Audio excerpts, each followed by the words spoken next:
This episode of the CUInsight Experience is brought to you by Elan Credit Card. Elan partners with more than 250 credit unions to provide an outsourced credit card program. Welcome to episode 144 of the show. I'm Randy Smith, one of the co-founders of CUInsight.com, and I'm excited for y'all to be here today. This show is all about taking a deep dive with the leaders of the credit union movement who make it so great. Today, I'm excited to have a conversation with Ty Muse. Ty is the president and CEO of Visions Credit Union in New York. Ty, let's jump into it. Welcome to the show, my friend. That's awesome. I'm really excited about it. I think we're going to have a good time, a good discussion, and let's go. Let's do it. I think we are going to have a blast here. I'd like to start. I've got to say, we were recently at AACUC's annual conference. It was the Ty show for one day at least.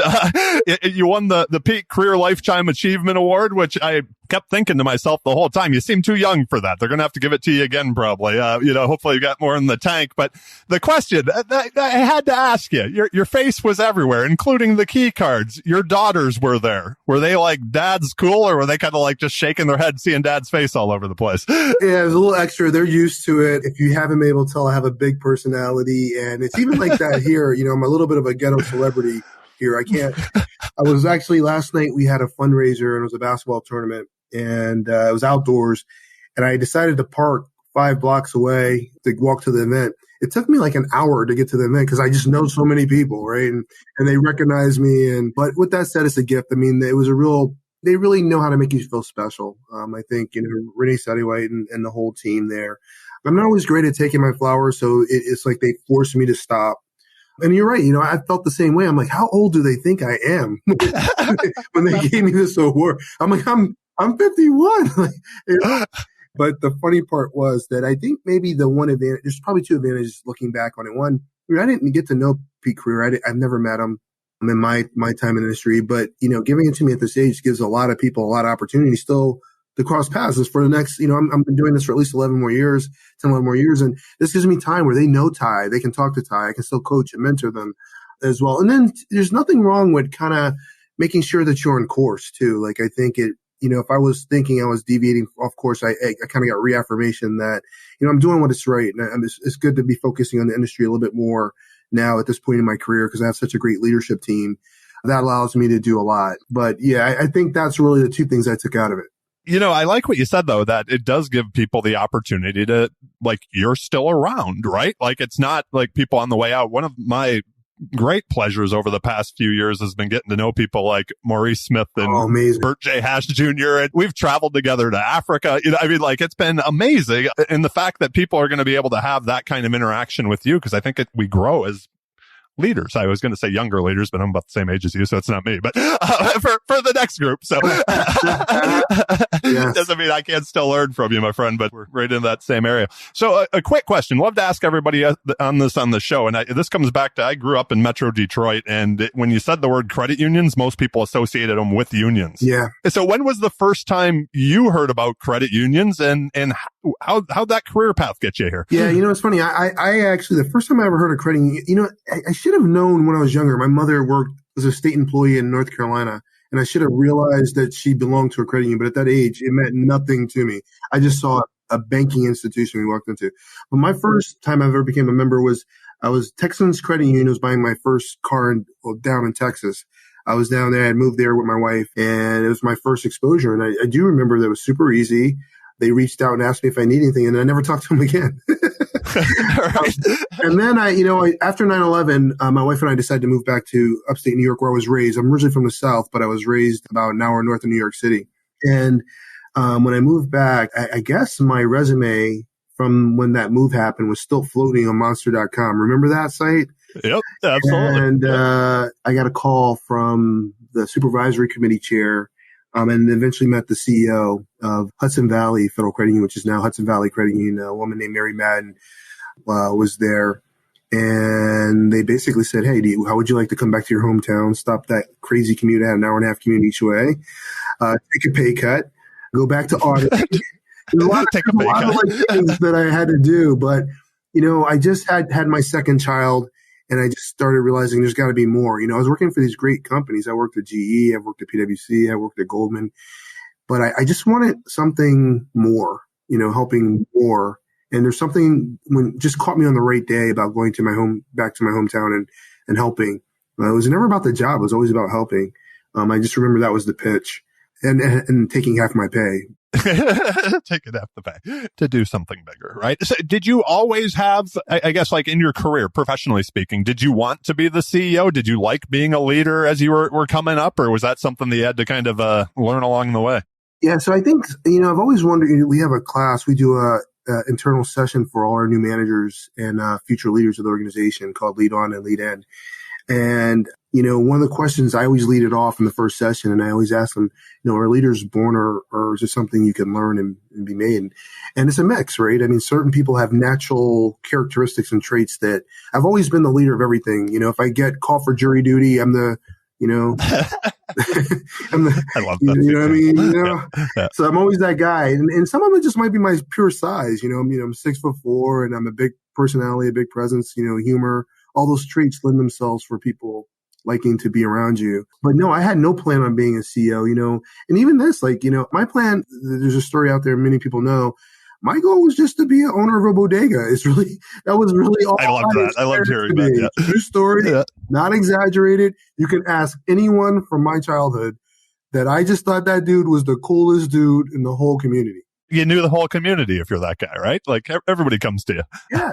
And he knew if he could trust you or not. Like I remember as a kid, my uncle would send me up to the corner to get his alcohol for him. I'm 10 years old walking back with a six pack. Like how crazy is that? But he knew I was the type of kid who would bring it to his uncle. He really had the whole neighborhood under lock. He knew everything about sports. He could talk to sports all day. He probably made more than most people I knew. And he was, he was a sole proprietor, and there was something appealing to me about that. And then many people started coming in my life, my wife, my mentors, my track coach, and they all started telling me, you have a lot of leadership traits. You might want to think bigger. So I'm like, bigger than the bodega. I'm like, bigger than a bodega? Okay. Do you mean like Wegmans? Do you mean like what do you mean? Do you mean Piggly Wiggly? Like I didn't know what bigger meant, Yeah. And they're like, no, son. Like I think you can do a lot more. My wife kind of always had this vision for me. She saw it way early. I was the captain of the track team. I was always, I've always been in those leader roles, but I've kind of always liked being the support guy and helping people reach their best version in their dreams. So, I got a once in a lifetime opportunity. The first time they actually even called me for this job, I actually said no. I was really happy just being the CFO, the number 2 at our company. And along with a friend named Tony Romeyer, we were both like, the number 2, he was number 2 and I'd be number 2A at the time. And, I came home and told my wife, and like, oh, you'd be so proud of me. I didn't take this job. I'm thinking family first. And she's like, no, not an option. You got to go get this job. You need to call him back. I'm like, baby, I can't call him back and be like, remember how early I told you I didn't want that job? My wife said I had to apply. I want to ask you a question. Normally I ask this at the end of the podcast, but you've mentioned your wife a couple times. Often on that rise to leadership or to the CEO position, people put a lot into the career, right? And often it can be at the detriment of those personal relationships. It sounds like your wife's pushed you throughout your career from early on. How have you maintained that relationship, not only with your wife, but with your daughters as well? It seemed like I said, I just met everybody briefly at, on St. Pete, but it seemed like a happy family.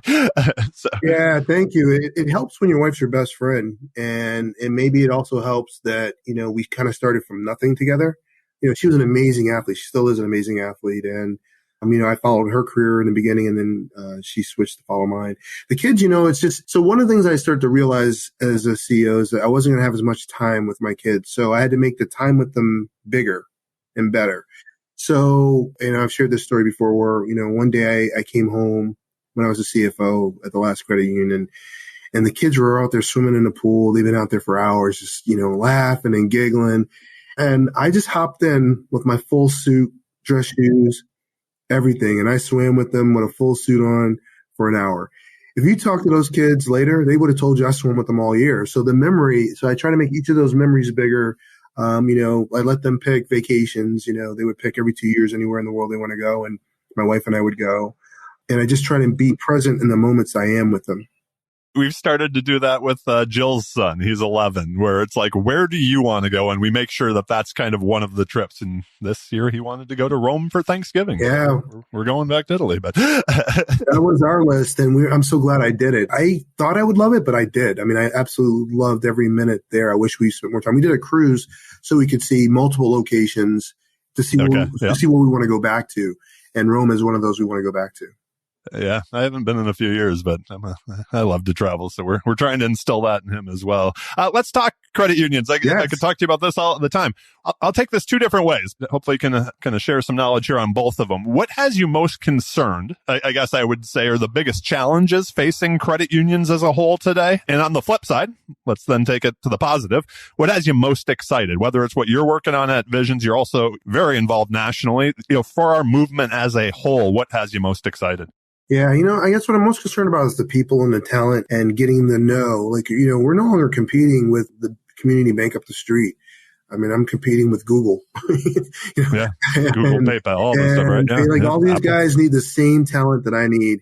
And it's easier if you're these other companies because they know, what you're going to when you hear that. I have to first educate them on what a credit union is and then why my credit union. And then I have to tell them, would you consider coming to Binghamton or working remote for us?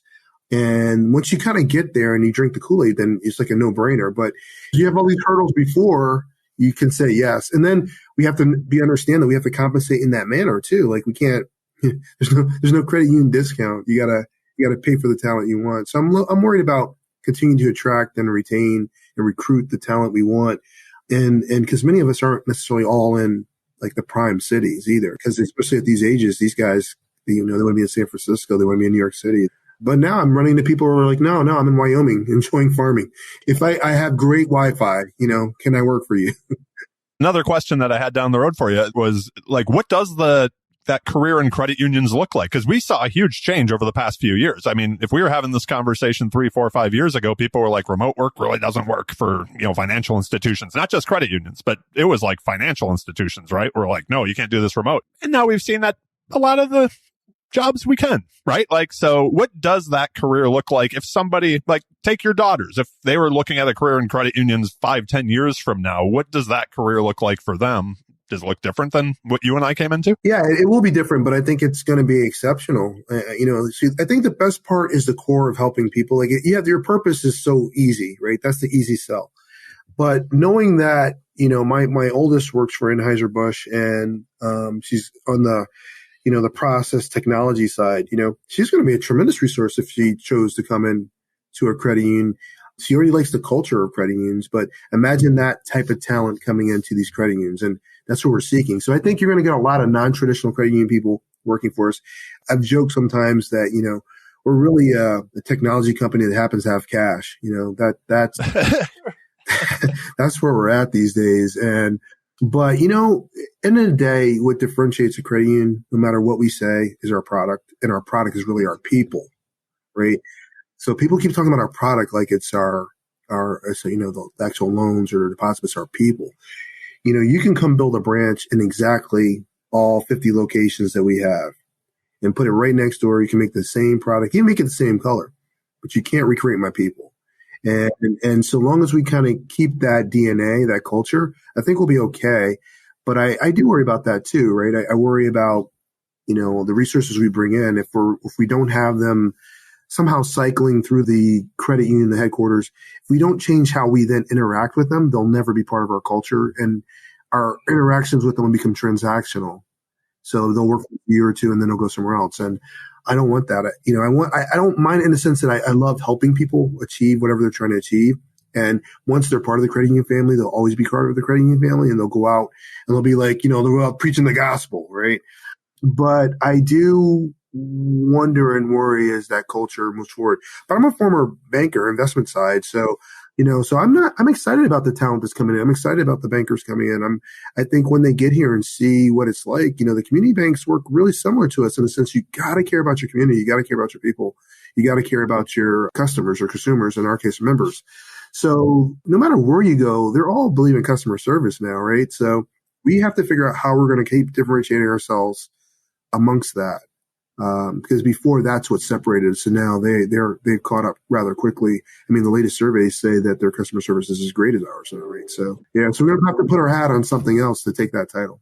It's interesting. My background was from the investment side too. As a Morgan Stanley guy at college for quite so many years, and I still have a lot of friends in that business.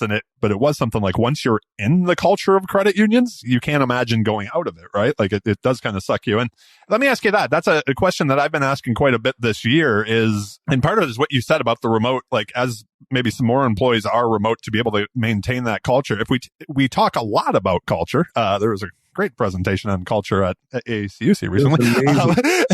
She was fantastic. What a speaker too. My question is almost taking those steps back. When you're looking to add somebody, say, to your leadership team or to, managers and people in the organization as a whole, what are you looking for? Like, what is that, secret sauce? Yeah. Yeah, like that you're looking for that's like, this is somebody that I want to work with. And is the flip side, I always like the flip side of the question. Is there something somebody can say where you're like, you don't get here? Yeah. There are some one and dones. Yeah. It's funny. So I've been the CEO now, 9.5 years? And my first hire is now runs my strategy. And when I hired her was in HR.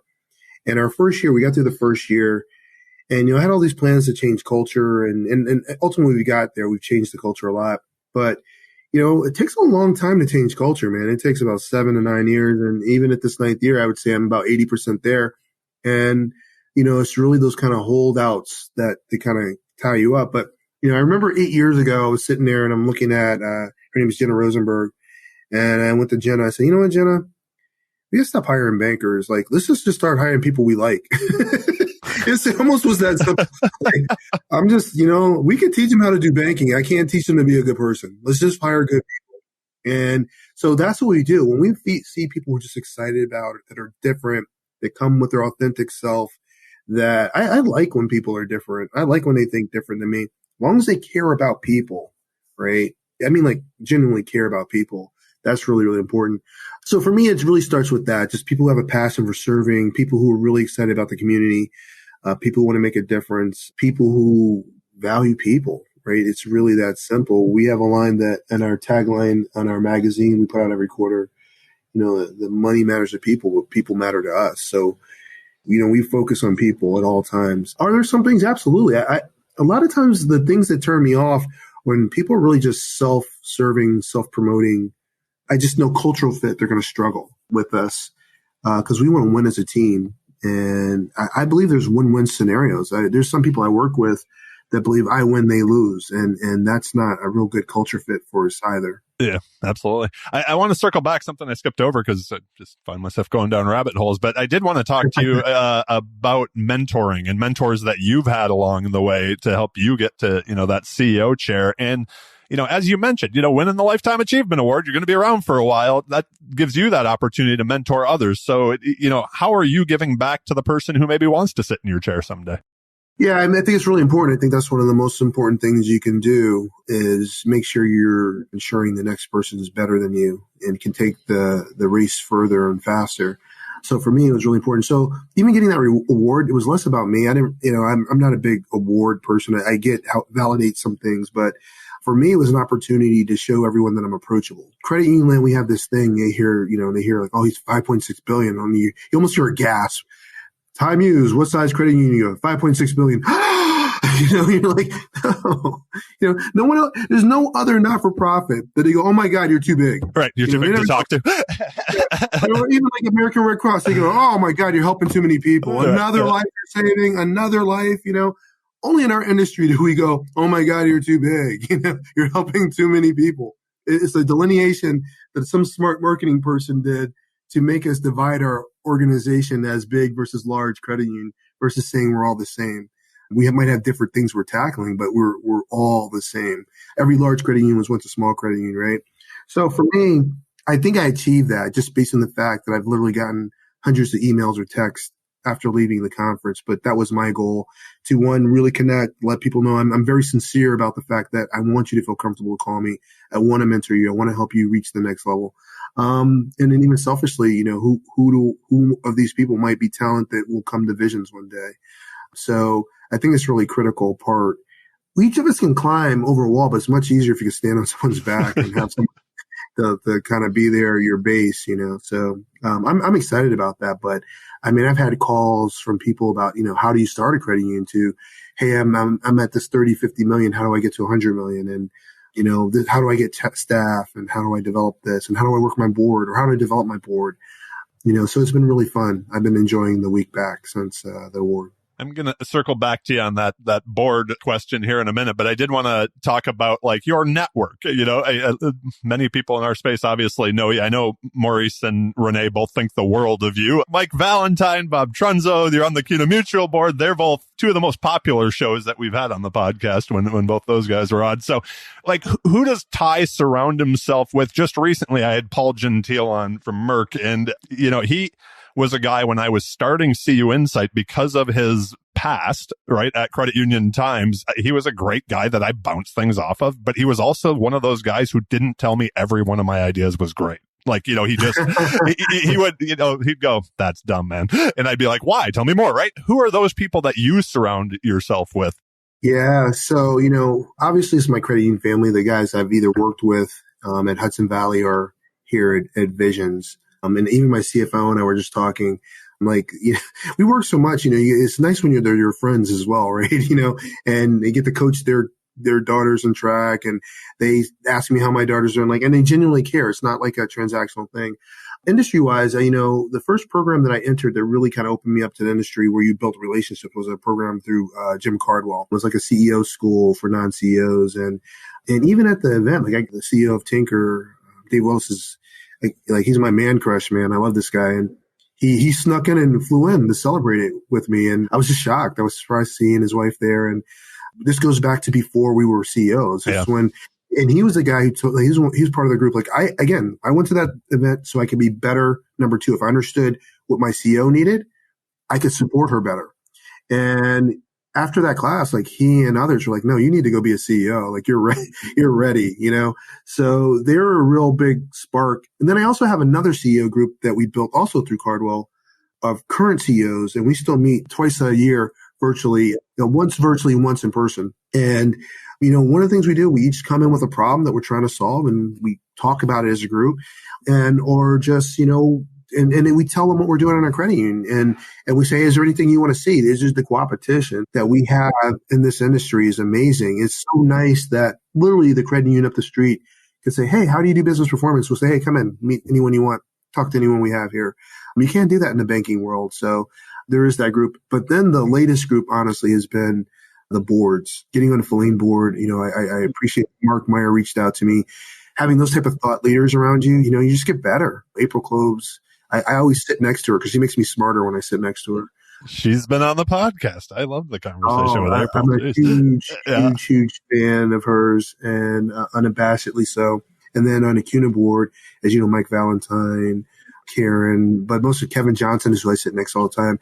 But then I started meeting new people I didn't know, like Brett Martinez. He's a real rock star as well. And just hearing how he thinks. And those people are really, really important to pushing me to think about things different.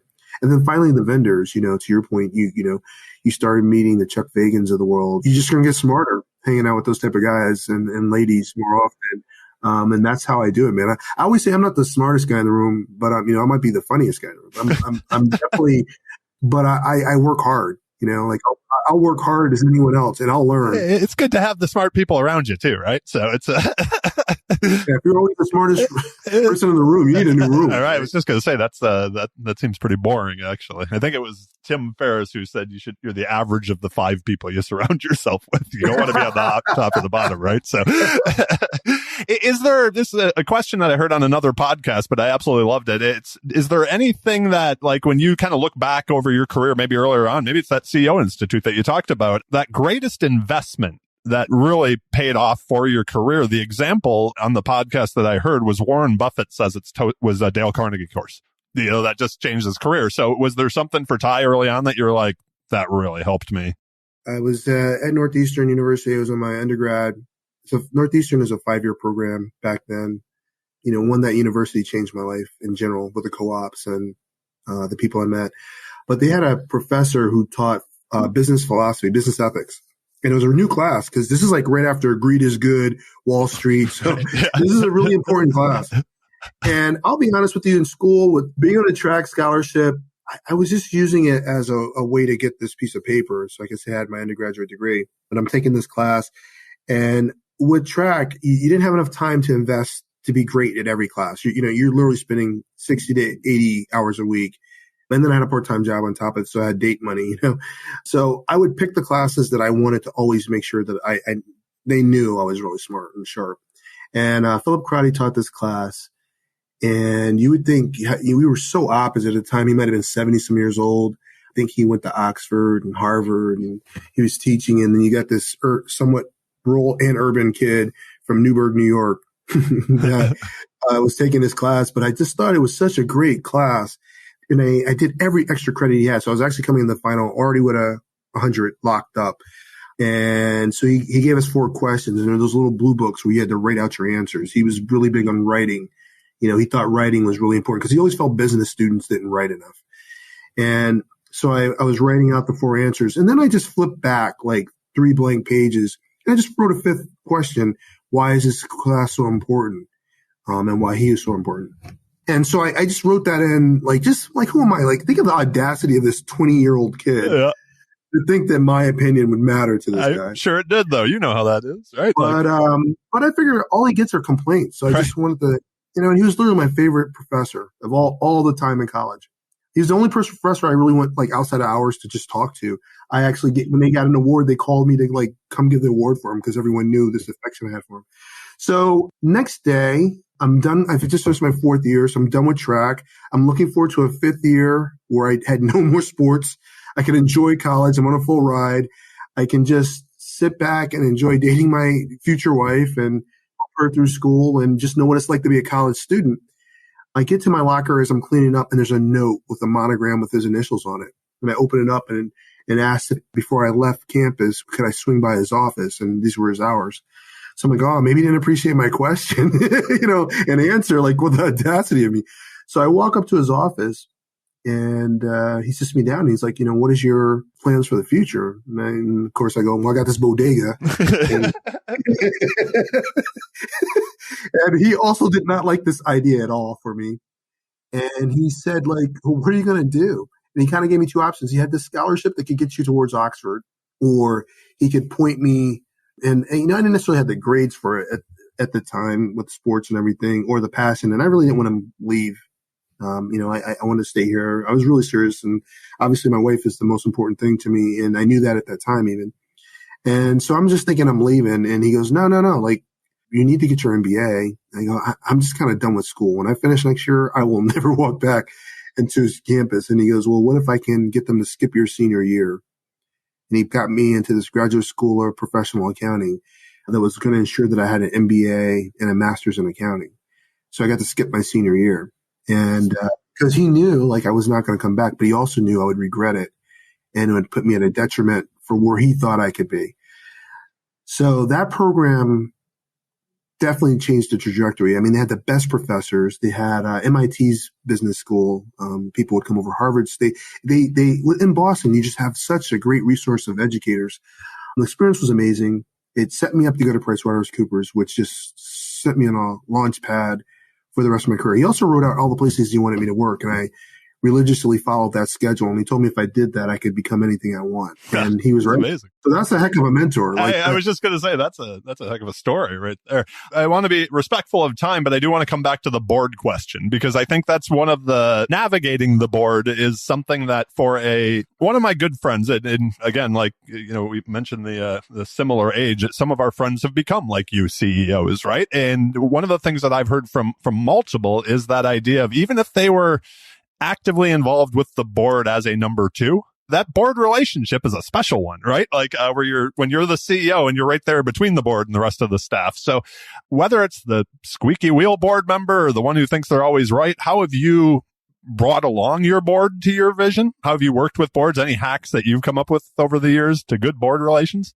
Yeah, I mean, I think the most important thing is to be transparent, your mistakes as well as your wins. And if you do that over time, the trust becomes to the level that they don't feel that need to ask that other question because they distrust you. They're asking that question because they're interested. I'm also fortunate, why did I pick here? It's because of this board. This board is amazing. They did some things that are really progressive, and we could probably come off of a little bit. So they put age limits and term limits. They did that more intentionally to turn the board because they had a lot of long tenured board and they wanted some new talent in. I don't think we necessarily need the age limit anymore, but the term limit has been good. Just to create new thought. I mean, my chair on my board's young, has a baby. My vice chair, she's young, she has a baby. Not saying that young is the critical part of being successful, but it's just showing diversity of thought. So we have a really good mix on our board. That's way more important. I would like to get more diversity of color, and that's been a challenge, identifying and recruiting. But we also have diversity of region. We're in 3 different states, and we have board members from other states, which help because here where our headquarters is, the experience is different. You walk in our town, you say Visions, they go, oh, I love Visions. Like, you walk into New Jersey and you go Visions, they're like, yeah, I already got my eyes checked. I don't need. So when you sit down and you tell the board, especially in executive session, what keeps you up at night? What are you working on? Where are the wins? Where you could do better? And you just have that constant dialogue. Then I also think it's important to visit with them one-on-one. Like I try my best to also build individual relationships with them as well as a board. And then when your board governance is exceptional, like ours is, they know where their line is and where my line is, and I don't cross their line, they don't cross my line, and I think that becomes very helpful too. There's a question I wanted to ask you before I move on, and it has to do with, you've mentioned you're an outgoing guy. You're funny. You're, that type of a thing. I think sometimes, and I know this, like I never claim to be the best of leaders or managers of people. I think I have this founder entrepreneurial thing in me that stunts me in that. But one of the struggles I think I had when I was more leading the day-to-day of CUInsight was that most of the time I was just joking around or whatever. But then all of a sudden it seemed like a switch would flip if I was like, no, we got to get this shit done. How do you, I guess maybe I would say this, like if the relationship that your team has with you, like when you do have to give serious feedback, this is a complete scratch my own itch question. How do you do it, Ty? Sorry. So I have a couple things I tell everyone, there's the longer you know me, Randy, you'll hear there's a lot of Ty-isms that you're going to hear in this industry that are mine. I'm the common denominator of all my problems. So that's an ownership thing, right? Like if you look, like I listen to people keep complaining about the different men they're dating and how bad it is. I'm like, you're the common denominator. Yeah. You keep getting the wrong type of guy, or, you keep getting you keep getting fired. You're the common denominator of getting fired pretty regularly. That's not a dig at my cousins. I'm sorry if you heard that, cuz. But for me, the second thing is any strength overplayed becomes a weakness. So if you joke too much, then when you're serious, you'll say something serious and they're still laughing. That's probably a sign you joke too much, and you got to kind of find the right balance. I think for myself, I've even had to adapt my style with my senior leadership team, with our newer leadership team. I don't really like to tell you what to do. I like kind of point you the direction I want to go and let you build. Because sometimes I feel like if I say jump 7 foot, you'll jump 7 foot, but you could have jumped 7'5" if I didn't say 7 foot. So I'm always worried about that as a leader being too prescriptive. But when things aren't working the way we need, I have to be prescriptive. I'm not really big on dressing down employees in front of other employees. So a lot of those really harder conversations happen behind closed doors. But at the same time, if you do something not Visions personality wise, we do have to call it out, and we each can call it out in person. I don't know that the senior leaders even would say they fully feel comfortable doing that to one another. But that's where my goal is. I'm hoping one day we can get to that. But I've changed my style to be a little bit more directive when I see behaviors not in line. So if you have an issue and you tell me you have an issue and we get to our group meeting and then you don't bring it up, I'm going to make you bring it up in that meeting. I'm not going to let you sit on it and then later be like, my dad told me a story, which is I later learned he stole from Richard Pryor, but he told it with such conviction. I thought it was his story because I'm a huge Richard Pryor fan. And he goes, he told me they were driving back. He was in a Fort Hood. He was in a military base down in Texas, and they were late and they were trying to get back before roll call. And his buddy was flying. They had this old Super B and he's doing 100 miles per hour. And they drove by just like the old Smokey and the Bandit type they drove by like a big sign. He was parked on the other side. And he goes, oh man, there's a cop. The cop pulls up behind him. They pull over and the guy goes, look, I'm really sorry. All he had was a military ID. We're super late. We're just trying to get back. The cop goes, we'll get back to base. And he just flicks the license or the card right at the guy. Cop gets in the car, peels out, flies by him, stops, puts it in reverse, tires smoking, peels back out, parks sideways in front of him. He walks around to the car. And the worst part of things, he he actually smacked the guy, which I couldn't believe, like, but it was, it's the 60s. I thought like, well, maybe that's true. He threw the military thing and he smacked the guy and told him get on base, the cop takes off, comes back, walks to the passenger side where my father was sitting. My father's like, why does he want to talk to me? I'm not driving. Taps the window, he rolls down the window, and then he smacks my father too. And my dad's like, why did you smack me? I'm not driving. And he's like, I don't want in 10 minutes from now, you go, I wish you would have did that to me. Like, cause that's what we do, right? Like, yeah. I just think we do that all the time as people. Well, so I wish they would have did that to me, or I would have done this. We had an opportunity to go talk to the president, and I got a lot of flack for it at the time because who the president was. But I'm kind of like, who are you to give me my story? Like, I was born in the projects of Baltimore, 47 miles away. My parents would have killed for the opportunity to talk to any president, So who am I to say I'm better than them? So I think that's the thing, as a leader, you always got to think I could be wrong. You got to be confident, but you got to leave room that you might be wrong, right? Absolutely. And I think those are really the differentiators. But in a day, we got the best job on earth, man. We get paid a lot of money to help people fill their dreams.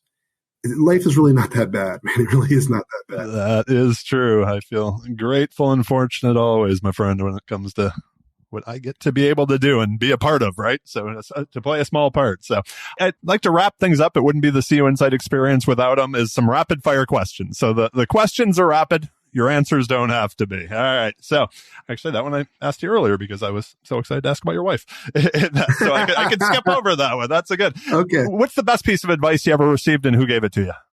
Well, probably everything I look back on is from my dad, man. My dad, and you got to remember, I'm from the South originally. So every phrase is very colorful. It's like, boy, you're too big to hide behind a skinny tree. Like, I don't know what that meant. Or that dog don't hunt. I don't know what that meant. Dog don't hunt. Yep. But it makes so much sense now I'm older. Yeah. So one of the things, he was always like, no one can be better at being you than you. So stop trying to be somebody else, but you can definitely be the best you. So I think when I learned to embrace my differences or what people actually pay me money for, that my faults are what people love, and perfection was no longer the goal, right? Perfection was no longer the goal. And I really embraced who I am. I have, since having my first daughter 23 years ago, last week, I've never had a more clearer sense than that moment when I picked her up of who I am and what's important. And my life has been super easy since that moment. It's been super easy because I knew what mattered. Knowing oneself makes, I think it makes this life a whole lot easier. Is there something that you are, let's just say, unreasonably thrifty or cheap on? Those words would never be applied to myself. Unfortunately, my wife would probably hates that part of me. Like, I'm like, if we're going somewhere, we're going first class, and you know what? And we're bringing everyone, and I'm paying for everybody. No, we're not splitting this bill. I got the bill because I just hate watching everyone pull out calculators. It just drives me crazy. So, we can't take it with us, Ty. We can't take it. I would say I don't really spend a lot of money on cars. I love cars, but I'm not like a car guy. I'm the same way. So for me, it's a tool to get to where I'm going. That's probably an area that sometimes I feel like I probably should floss a little bit more. But as a black man driving a Volvo, you don't get pulled over very often. You just don't get pulled over very often. It's practical and safe. He's like, he's too practical to be doing anything bad. He couldn't have been speeding. He's driving a practical car. It's a Volvo. It's a Volvo. I hit a bear in that Volvo and it still rides. I love that car.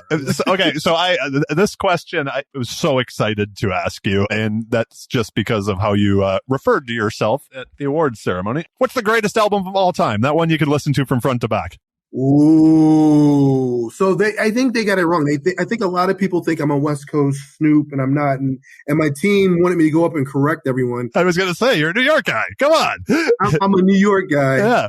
And I'm not a Queens guy, but if it's not from, all my favorite rappers are from Queens, or there's a couple Brooklyn cats. So for me, my all-time album still might be Nas. Yep.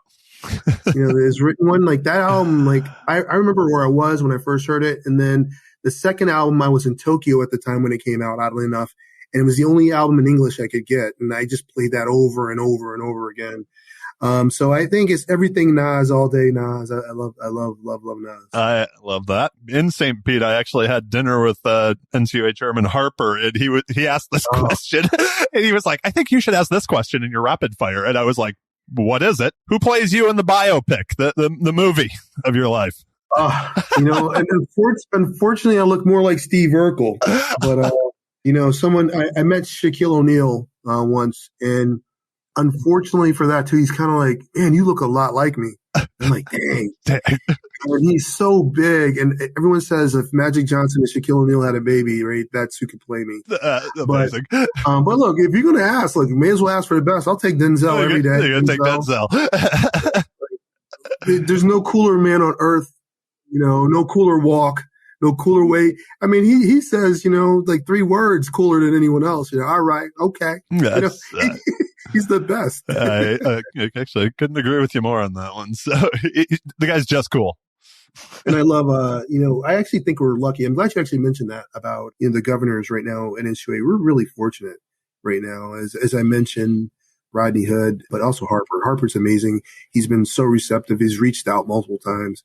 I think we're in just a great place. And even what I just saw today, what they've just done with NEV sensitivity, they're listening and they're just active. And I just feel lucky.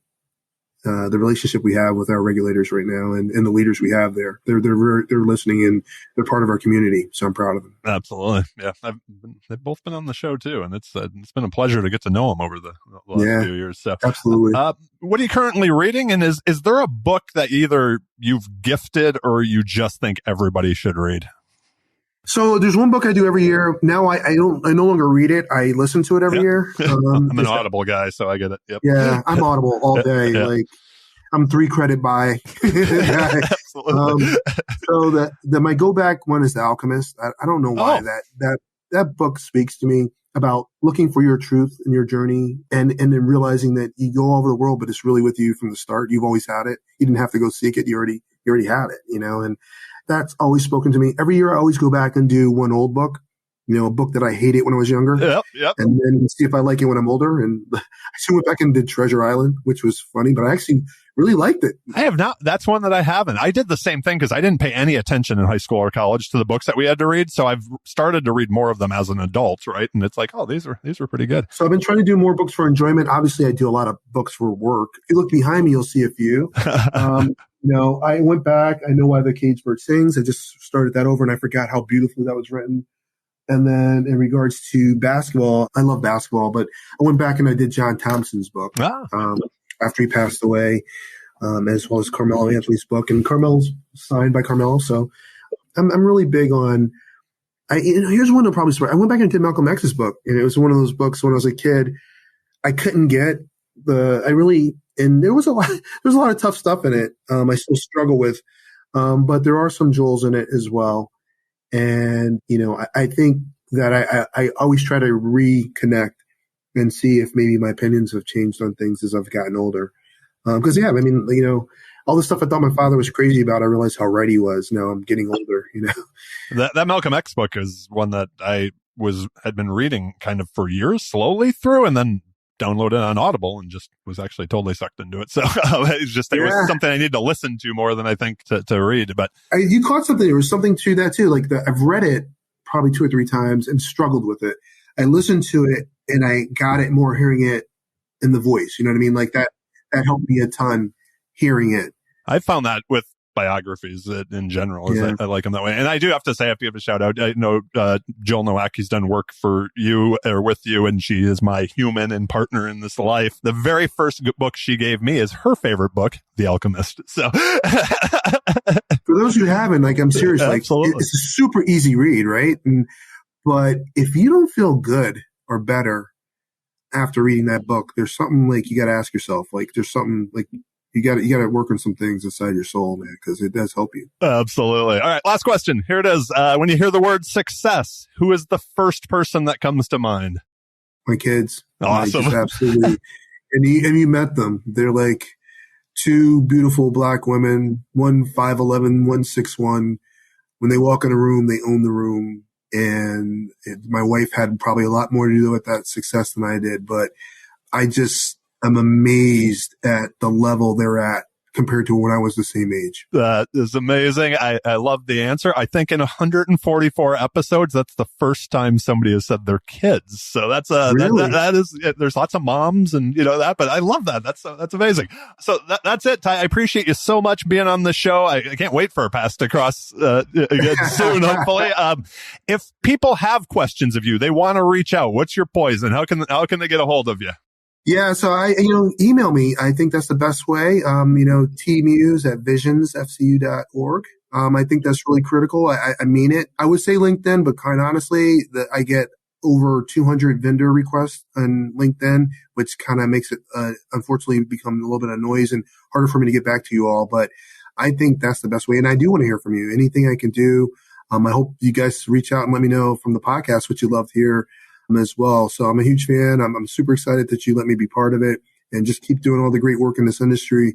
Because, there's a lot of stories to be told. And each of these stories help me get connected as well and get to know some of these people as well. Well, thank you, sir. I greatly appreciate you taking the time. This was as much fun as I hoped it would be, quite honestly. So we'll link to everything we talked about in the show notes. And again, Ty, thanks for being here. A few things before we go. Make sure to check out Elan credit cards in the show notes as well. Their digital technology industry-leading rewards products and commitment to the credit unions makes them not only a great partner for the show, but for our movement. I am very grateful for their support to allow me to have this much fun doing what I do, having these amazing conversations.